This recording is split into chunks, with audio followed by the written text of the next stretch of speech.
Assalamualaikum warahmatullahi wabarakatuh. Kami di sini dari kelompok satu akan mempresentasikan database terdistribusi. Selamat siang teman-teman. Saya Saferiana Rahmania, NIM 2016 420079. Assalamualaikum warahmatullahi wabarakatuh. Nama saya Raffi Nur Rahman dengan NIM 2018 4200009. Perkenalkan, nama saya Bayu Twistio Budi, NIM 2018 420047. Perkenalkan, nama saya Aditya Hernanda dengan NIM 2018 420080. Assalamualaikum warahmatullahi wabarakatuh. Nama saya Muhammad Fahmi Zayan, NIM 2016 420094. Halo, perkenalkan, nama saya Muhammad Gibran Syafrilian dengan NIM 2018 420129. Saya Saferiana Rahmania. Basis data terdistribusi adalah basis data yang terdiri dari kumpulan site atau instalasi dihubungkan satu dengan lainnya menggunakan jaringan komunikasi, di mana setiap site adalah basis data sendiri atau masing-masing site merupakan basis data yang memiliki sendiri DBMS maupun perangkat lunak manajemen transaksi yang di dalamnya ada login lokal, logging, dan prosedur recovery, serta perangkat lunak komunikasi data. Semua site juga setuju bekerja sama itu jika perlu, sehingga pengguna pada site yang mana saja dapat mengakses data dalam jaringan, seolah data yang diakses tersebut berada pada lokasi pengguna itu sendiri. Nama saya Raffi Nur Rahman. Lanjutkan presentasi dari Saferiana, yaitu sekarang masuk ke sejarah database terdistribusi. Sebelum munculnya database terdistribusi, awal mulanya muncul DBMS pada tahun 1960. Pada tahun tersebut, DBMS hanya bisa menyediakan layanan informasi secara online berbasis manajemen teks dan juga sistem pemrosesan berkas. Tahun 1970, tepatnya 10 tahun, DBMS sudah bisa menerapkan sistem pakar untuk mengambil keputusan atau AI dan juga menerapkan berorientasi objek. Nah, pada tahun 1980, DBMS ini sudah support hypertext untuk melihat data secara acak menurut satu kunci. Contohnya yang sudah kita pelajari yaitu seperti select bintang form dan lain-lain, dan juga pengembangan sistem basis data cerdas. Pada tahun 1990, DBMS mulai berkembang lagi menjadi sistem basis data multimedia cerdas. Nah, dari sejarah ini kita dapat menyimpulkan bahwa perkembangan DBMS mengalami peningkatan per 10 tahun. Jadi sebelum terbentuknya database terdistribusi, selama berjalannya waktu, digabungkanlah sistem basis data dengan jaringan komputer yang sekarang ini disebut DDB, Distribute Database atau database terdistribusi. Saya Bayu. Jenis database terdistribusi ada dua macam, yaitu homogeneous dan heterogeneous. Homogeneous merupakan suatu database terdistribusi di mana data didistribusikan di beberapa komputer menggunakan DBMS yang sama. Tujuannya untuk mengoordinasikan data di beberapa node.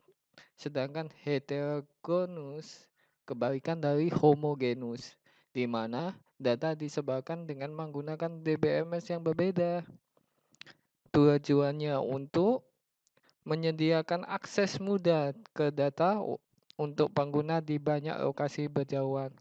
Untuk mencapai tujuan ini, sistem basis data terdistribusi wajib menyediakan apa yang disebut transparansi lokasi, yang berarti bahwa pengguna saat mengakses data tidak akan terbatas pada satu tempat, dimanapun pengguna dapat mengakses data tersebut. Saya Aditya Hernanda akan menjelaskan tentang kekurangan. 1. Biaya implementasi tinggi. Tingginya biaya operasional seperti listrik dan juga pemeliharaan jaringan yang cukup tinggi hanya cocok untuk perusahaan besar. Kedua, masalah kompleksitas. Tingginya kompleksitas juga dapat menyebabkan pembengkakan biaya. Ketiga, sulit untuk menjaga integritas data. Banyaknya akses ke data yang menyebabkan kurangnya keamanan data yang telah didistribusikan. Kekurangan dari database terdistribusi ini hanya berada pada biaya yang sangat besar dan kurangnya keamanan pada data yang digunakan.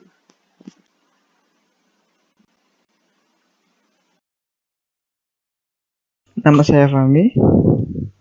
Saya melanjutkan slide sebelumnya dari Aditya Hernanda.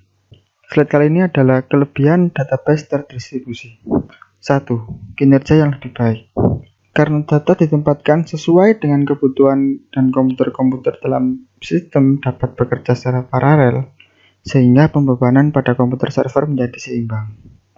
Makanya itu, kinerja menjadi lebih baik. 2. Efisiensi dan fleksibilitas. Data dalam sistem terdistribusi dapat disimpan di dekat titik di mana data digunakan. Data dapat dipindah atau dirancang secara dinamis. Dan salinan pun dapat dihapus. Makanya dapat dibilang efisiensi dan fleksibilitas. 3. Otonomi lokal. Distribusi sistem memungkinkan sekelompok individu di perusahaan untuk mempraktikkan pengawasan lokal melalui data mereka sendiri.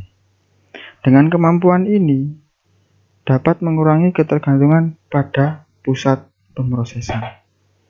Jadi mereka mempunyai server-server lokal yang berhubungan secara paralel. Seperti itu. Poin keempat, distribusi dan pengambilan data. Penggunaan yang berada di suatu situs dapat mengakses data di situs lain. Contoh, seperti distribusi bank, memungkinkan pengguna di satu cabang untuk mengakses data cabang lain. Saya ini ya, melakukan penggunaan bank saya di Sidoarjo. Kemudian saya luar kota di Surabaya contohnya. Saya menggunakan bank saya di sana dan itu bisa. Jadi meskipun di Sidoarjo, di Surabaya bisa mengakses data saya tersebut. Nama saya Muhammad Gibran Septilian. Di sini saya akan menjelaskan tentang penggunaan database terdistribusi di dunia nyata. Yang pertama adalah sebuah bank yang memiliki banyak cabang. Bahkan, di sebuah kota bisa terdiri dari beberapa cabang atau kantor. Masing-masing lokasi memiliki jaringan lokal sendiri. Dan semua jaringan lokal itu dihubungkan satu sama lain membentuk sebuah jaringan nasional.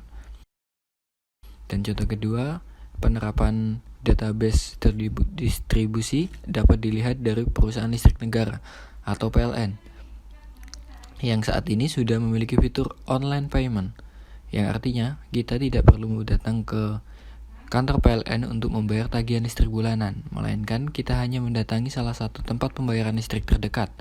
Karena PLN sudah mengembangkan sistem basis data terdistribusi, sehingga database pusat bisa dibaca di luar lingkup PLN. Saya Saferiana Rahmania. Kesimpulannya, database terdistribusi adalah kumpulan data logik yang saling berhubungan secara fisik terdistribusi dalam jaringan komputer, yang tidak tergantung dari program aplikasi sekarang maupun masa yang akan datang. Saya Raffi Nur Rahman. Dari presentasi database terdistribusi, saya dapat menarik kesimpulan dari aspek kehidupan sehari-hari, bagaimana pentingnya dan bergunanya database terdistribusi ini. Contoh kecil yaitu ketika sedang melakukan transaksi. Banyak jenis transaksi. Saya ambil contoh pemesanan tiket. Dengan adanya database terdistribusi, maka kita dimudahkan dalam pemesanan tiket, yaitu untuk sekarang dengan menggunakan aplikasi dan bisa langsung cetak, tidak seperti dulu yang kita harus datang ke tempatnya langsung dan antri. Maka dari itu, bahwa pentingnya database terdistribusi ini sangat membantu kehidupan kita. Semoga kedepannya sistem database terdistribusi ini dapat berkembang yang lebih dari sekarang ini. Saya Bayu. Kesimpulan dari database terdistribusi pendapat saya, database terdistribusi merupakan suatu kumpulan berbagai basis data yang secara logika saling berhubungan satu dengan lainnya, yang terdistribusi dalam suatu network komputer. Saya Aditya Hernanda. Saya akan menyampaikan kesimpulan saya.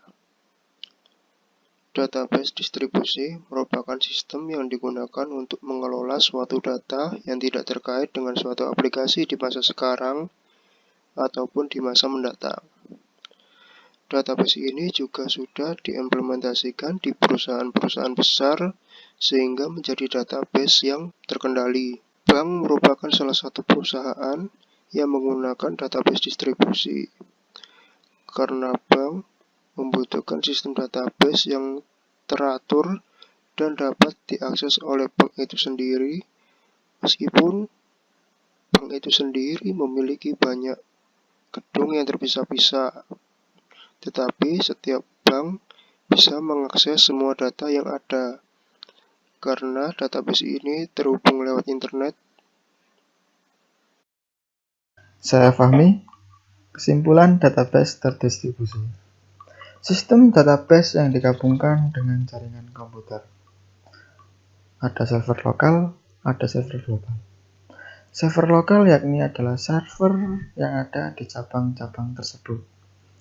Server global yaitu gabungan-gabungan dari server lokal yang digabungkan dengan jaringan komputer.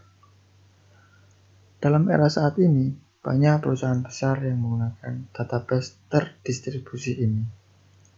Selain menguntungkan dan baik bagi perusahaan tersebut, berbagai macam topologi jaringan digunakan dalam database terdistribusi ini.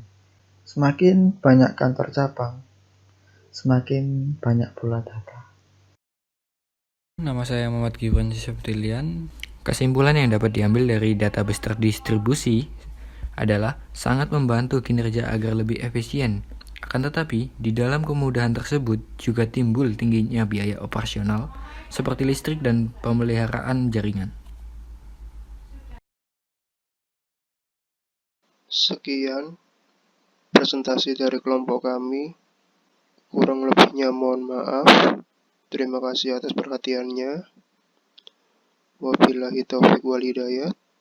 Wassalamualaikum warahmatullahi wabarakatuh.